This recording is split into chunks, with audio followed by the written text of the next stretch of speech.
Hello दोस्तों, आज फिर एक नई वीडियो के साथ हम आए हैं कोर टूल पीएफएम में। तो आपको पता होगा इंडस्ट्री में जो 6 कोर टूल हैं उनमें से एक ये बहुत ही इम्पोर्टेंट टूल है। इसके अंदर हमें क्या करना होता है, क्यों पीएफएम में रिक्वायर्ड है, कब करना होता है, ये कहाँ से ओरिजिनेट हुआ और इसको करने के लिए क्या क्या स्टेप्स फॉलो किए जाते हैं। तो आइए दोस्तों हम स्टार्ट करते हैं।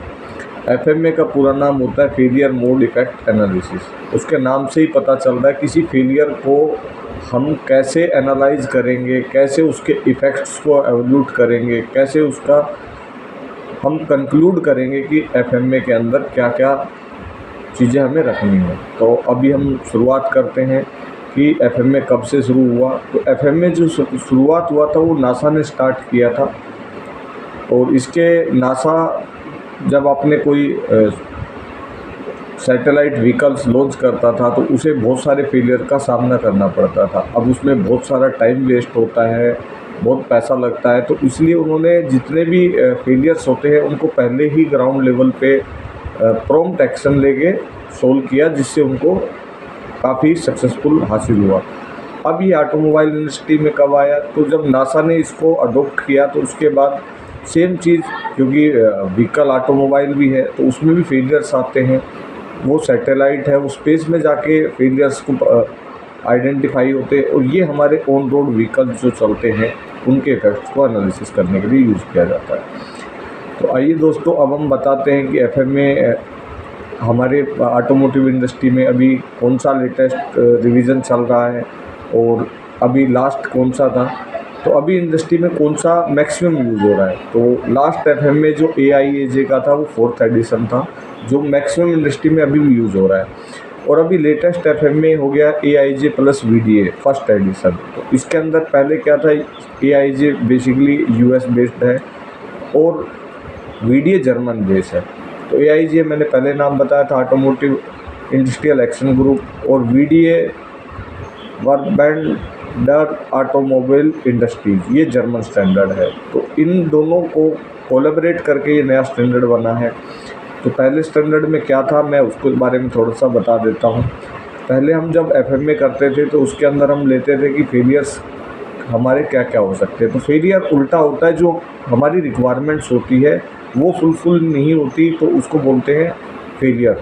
तो जैसे अगर हमें कोई चीज़ बनानी, एक पेन बनाना है, उस पेन का काम क्या है, उसको हमें कोई भी चीज़ राइटिंग करने के लिए यूज़ करना है। तो अगर पेन हम चलाते हैं वो हार्ड चलता है तो भी प्रॉब्लम है, अगर वो पेन अपना डार्क तरीके से नहीं लिखता, लाइट लिखता है तब भी दिक्कत है, और कोई पतला लिखता है तब भी दिक्कत है। इसके लिए हमें क्या क्या चाहिए कि पेन के अंदर जो रिफ़िल हो, जो उसके अंदर लिक्विड डला है वो इजीली फ्लो हो। उसके लिए फ्लो होने के लिए बॉल पेन के अंदर आगे टिप दी होती है, जिससे हम प्रेशर डालते हैं तो वो इंक छोड़ता है। अगर वो बॉल सही तरीके से ना हो या उसके फेलियर्स हम पहले आइडेंटिफाई कर लेते हैं कि बॉल किस साइज़ की चाहिए, उससे कम होगी तो क्या होगा, ज़्यादा होगी तो क्या होगा, हमें कितना प्रेशर दे के पेन से लिखना है, तो ये सारी चीज़ें फेलियर मोड में आती है। सेम चीज़ व्हीकल में होती है। व्हीकल में अगर हमने कोई भी व्हीकल है तो उसमें सबसे बड़ा फेलियर क्या होगा, अगर कोई ब्रेक लगाएंगे और ब्रेक नहीं लगा तो क्या होगा, एक्सीडेंट होगा। तो ब्रेक नहीं लगने के क्या क्या कारण हो सकते हैं, तो ब्रेकिंग सिस्टम को एनालाइज करना पड़ता है। तो सेम जब हम प्रोडक्ट बनाते हैं तब हम देखते हैं कि हमारे मैन्युफैक्चरिंग प्रोडक्ट में क्या क्या फेलियर्स हो सकते हैं। तो एक चीज़ आपको बता दें, एफएमए करने से पहले हमें PFD करना होता है, process flow diagram.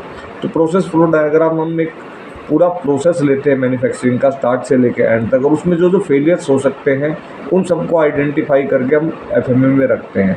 Suppose that हमने कोई रॉ मटेरियल बाहर से परचेज किया, अब उस रॉ मटेरियल के अंदर ग्रेड गलत आ गया, तो क्या चांसेस हैं, हमारा जो कस्टमर की रिक्वायरमेंट है मटेरियल सॉफ्ट आ गया, तो उसके अंदर अगर मान लिया हमने वो शीट मेटल का प्रोडक्ट है तो उसकी बेंडिंग करेंगे तो बेंडिंग आपकी नहीं प्रॉपर हो पाएगी।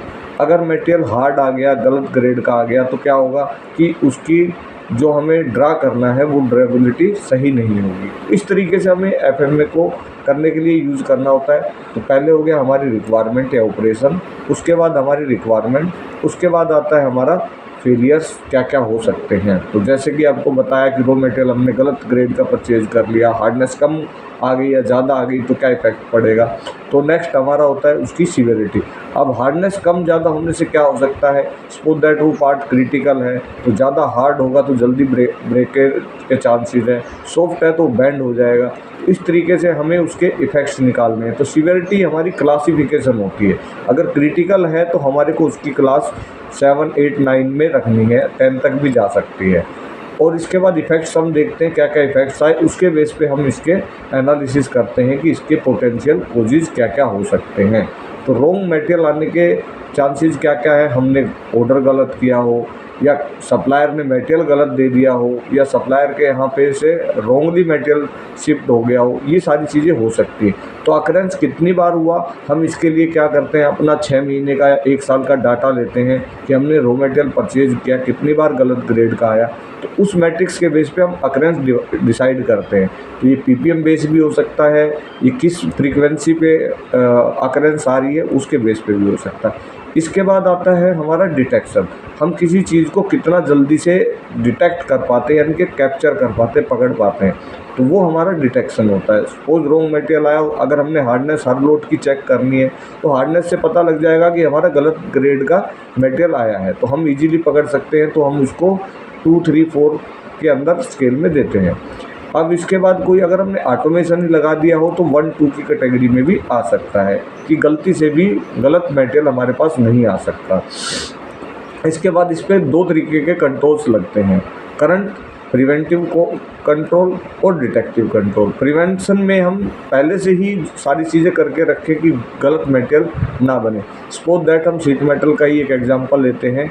कोई चीज़ हमने एक प्लेट बनाई है, उसमें होल्स होने हैं, अगर वो होल्स हुए हैं और आगे जाके वेल्डिंग होना है उसके अंदर या फास्टनर लगना है, तो अगले स्टेप पे अगर उसको बेंडिंग होना है तो वो जो होल है उसकी हम एक लोकेटिंग पिन लगा देंगे, जिससे कि नेक्स्ट स्टेशन पे बेंडिंग करने से पहले वो उसके अंदर लोकेट होगा, तभी नेक्स्ट प्रोसेस पे जाएगा। यानी कि गलत रॉन्ग होल पोजीशन वाला पार्ट आगे नेक्स्ट प्रोसेस पे ना जा पाए, इसके लिए हमने प्रिवेंशन कंट्रोल कर दिया। इसके बाद भी हम नेक्स्ट प्रोसेस अगर इसमें वेल्डिंग करना है सपोज दैट, तो वेल्डिंग फिक्सर में भी हम उस होल के रिगार्डिंग लोकेशन पिन डाल सकते हैं, जिससे कि रॉन्ग पार्ट रॉन्ग ड्रिल होके अगर आ भी गया, पंचिंग होके आ गया, तो वो वेल्डिंग ना हो। तो इसके बाद हम इसके तीनों सीवियरिटी, अकरेंस और डिटेक्शन का एक आरपीएन बनाते हैं, यानी कि मल्टीप्लिकेशन, रिस्क प्रायोरिटी नंबर। तो हर एक का 1 से 10 का स्केल होता है सीवियरिटी, अकरेंस, डिटेक्शन का। तो मैक्सिमम हमारा क्या हो सकता है, 10, 10, 10 SOD, severity, occurrence and detection multiplication 1000। Minimum क्या हो सकता है, 1, 1, 1 SOD, सीवियरिटी 1, अकरेंस 1, डिटेक्शन 1, तो ये 1 टोटल हो गया। तो इसके बेस पे हम डिसाइड करते हैं कि हमारा जो सबसे ज़्यादा हाई रिस्क है उसको हम देखते हैं कि ज़्यादा नंबर ऑफ आरपीएन है तो उस पर एक्शन लेते हैं, जिसकी सीवियरिटी ज़्यादा है उस पर एक्शन लेते हैं, और जिसकी अकरेंस ज़्यादा है उस पर भी एक्शन लेते हैं। तो हम तीनों के मल्टीप्लिकेशन के बेस पे रिस्क प्रायोरिटी नंबर डिसाइड करते हैं। और अगर कोई कस्टमर कंप्लेंट आई है या इन हाउस रिजेक्शन बहुत ज़्यादा हाई बन रही है, तो उस केस में भी हम एफएमए के अंदर उसके दोबारा से उसको एनालाइज करते हैं किस वजह से हमारी कस्टमर कंप्लेंट गई, यानी कि हमारा डिटेक्शन स्ट्रॉन्ग नहीं था और अकरेंस भी हमारा ज़्यादा है, तभी वो कस्टमर एंड पे गया। सपोज दैट हम 100 पार्ट्स चेक करते हैं या बनाते हैं और उसमें से 10 पार्ट रिजेक्शन आने के चांसेस हैं, तो 1% चांसेस उसमें से भी जाने के होते हैं। तो इसलिए हमें अकरेंस पे फर्स्ट ऑफ ऑल काम करना है कि क्यों बन गया। किसी कार्ड से अकरेंस में नहीं पता लग पाता है तो हमें डिटेक्शन 100%, उसके बाद भी जा रहा है तो हमें डिटेक्शन 200%। अब आते हैं नए वाले एफएमए पे। नए वाला एफएमए अभी बहुत कम इंडस्ट्रियों में देखने को मिला है। कस्टमर भी, अगर हम टियर 1 हैं तो ओईएम अभी नहीं एक्सेप्ट कर रहा, अगर हम टियर 2 हैं तो टियर 1 तक अभी तक ये इन्फॉर्मेशन नहीं आई है। तो इसके लिए हमें क्या है, जो आरपीएन हटा के बाकी सारी चीज़ें कुछ मिलती जुलती हैं पुराने एफएमए से, अब हमने उसमें एपी कर दिया है। मतलब अभी हमें एक्शन प्रायोरिटाइज करना है। जैसे हम कोई भी चीज़ का रिस्क आइडेंटिफाई करते हैं उसी तरीके से उसमें लो, मीडियम, हाई, इस तरीके से रिस्क आइडेंटिफाई होता है।